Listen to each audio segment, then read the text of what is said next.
Wayannan su ne jerin fina-finan da ya kamata a ce mutum ya kalla a cikin wannan Lahadi. Mutuwa Dole, Tarkon Jami'i, dukkaninsu za mu muku bayani a nan gaba bayan mun gama nuna muku su.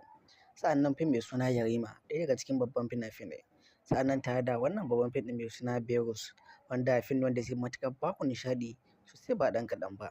Ga Mejiji, fim ne na matuƙar faɗa sosai ba ɗan kaɗan ba. Ga kuma Jallo.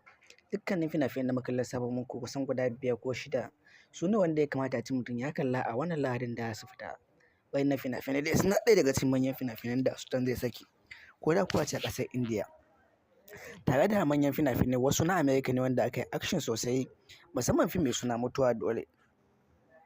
Ɗaya ne daga cikin manyan fina-finai wanda aka yi shi na faɗin duniya gaba ɗaya, wato Squid Game, wanda Sultan ke fassara muku shi a halin yanzu.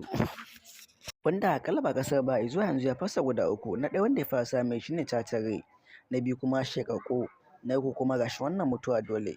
Tarkon Jami'i shi ma dai fim ne mai matuƙar kyau sosai ba ɗan kaɗan ba.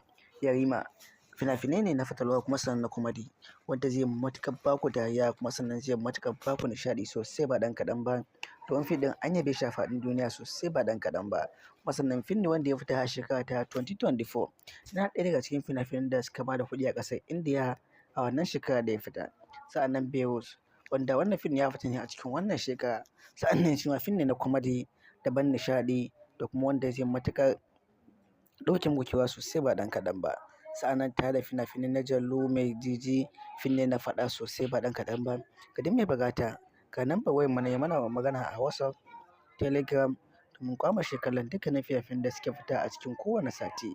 In kana son shiga tsarin group na wata ko kuma dai regular da masu story nan ma, ga hanya mai sauƙi domin samun tura muku fina-finai ku sauke cikin sauƙi ku tura domin samun abin da ba a rasa ba. Domin mai mutum ya ɗauke matsalolin rayuwar shi don abin da yake samu.